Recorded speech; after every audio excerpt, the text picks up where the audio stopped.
হযরত উমর ফারুক রাদিয়াল্লাহু আনহু রাসূলের দ্বিতীয় খলিফা মরুভূমির রাস্তা দিয়ে কোথাও যাচ্ছিলেন। পেটে বড় খিদা লেগেছিল, কিন্তু সাথে খাওয়ার মতো কিছু নাই। মরুভূমির রাস্তা হওয়ার কারণে রাস্তার পাশের থেকে খাদ্য সংগ্রহ করারও সুযোগ নাই। তাই পেটের খিদায় উমরের কষ্ট হচ্ছিল। এমতাবস্থায় তিনি দেখলেন মরুভূমিতে একটা রাখাল ছেলে এক পাল ছাগলের রাখালি করে। সে তার পালের একটা দুধের ছাগলের দুধ দোহন করে পান করেছে। খলিফা উমর রাখাল ছেলের কাছে গিয়ে বললেন, রাখাল ভাই, আরেকটা ছাগলের দুধ দোহন করে আমাকে একটু পান করতে দাও, আমার পেটে বড় খিদা। রাখাল খলিফা উমরের নাম তো শুনেছে, কিন্তু দেখেনি কোনোদিন। এই লোকটাই যে খলিফা উমর এটা রাখাল বুঝতে পারেনি। রাখাল বলে, মুসাফির ভাই, এই ছাগলের পালের মালিক আমি নই, আমি আমার মালিকের বেতনভোগী চাকর। মাস শেষে মালিক যে নগদ টাকা দেবে সেটাও আমার বেতন। রাখালি করার সময় পেটে খিদা লাগলে একটা ছাগলের দুধ দোহন করে যে পান করি সেটাও আমার বেতন। তুমি যেহেতু আমার মালিকের বেতনভোগী চাকর নও, তাই মালিকের অনুমতি ছাড়া আমি তোমাকে এক ফোঁটা দুধও দিতে পারব। খলিফা উমর মনে মনে ভাবলেন, রাখাল ছেলে আমাকে দুধ দিলে দিল, না দিলে নাই, আমার পেটের খিদা গেলে গেল, না গেলে নাই।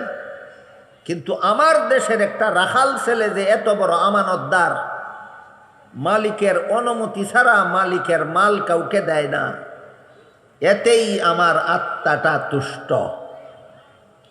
তবে রাখাল ছেলে আমানতদারির কারণেই কথাটা বলল, নাকি আমাকে ধোঁকা দেওয়ার জন্য বলল, তা রাখাল ছেলেকে পরীক্ষা করতে হবে। এবার খলিফা উমর এই রাখাল ছেলেকে পরীক্ষা করার জন্য বললেন, ঠিক আছে, তুমি যদি একটা ছাগলের দুধ আমাকে বিনামূল্যে না দাও, তাহলে একটা দুধের ছাগল আমার কাছে উচিত মূল্যে বিক্রি করে দাও। এতে আমার একটা উপকার হবে, তোমার একটা উপকার হবে। আমার উপকার এই হবে যে ছাগলটা কিনে নিয়ে এক্ষুনি আমি ছাগলের দুধ দোহন করে পান করব, আমার পেটের খিদা নিবারণ হবে। আর তোমার উপকার এই হবে, মালিক যা বেতন দিবে তো দিবেই, একটা ছাগলের মূল্য তুমি বেতনের অতিরিক্ত পাইবা, এটা তোমার উপকার। খলিফা উমরের কথা শুনে রাখাল ছেলে বলে, মুসাফির মিয়া, তোমার কথা মতো একটা ছাগল তোমার কাছে বিক্রি করে পয়সাটা যদি আমি আত্মসাৎ করে ফেলি, মালিক যখন গনে দেখবে পালের ছাগল একটা কম, তখন তো আমাকে এর কারণ জিজ্ঞেস করবে, ছাগল একটা কি করছো তুমি? আমি মালিককে কি জবাব দেব? খলিফা উমর বললেন, মালিককে বলবা তুমি যে একটা ছাগল বাঘে ধরে নিয়ে গেছে।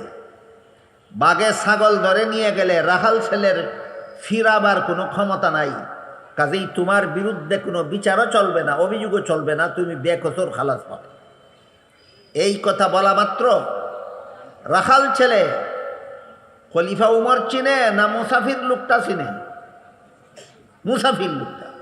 রাখাল ছেলে বলে, এই বেটা মুসাফির, দাঁড়া, আমার একটা কথা শুনে যা। আমি আমার মালিকের বিশ্বস্ত চাকর। আমি যদি বলি ছাগল একটা বাঘে ধরে নিয়ে গেছে, 100 ভাগ বিশ্বাস করবে মালিক আমাকে, আর কোনো আপত্তি উঠাবে না। কিন্তু তুই বল, শেষ বিচারের দিন আল্লাহ যখন জিজ্ঞাসা করবেন ছাগলটা কি করছিলি, তখন কি জবাব দিব?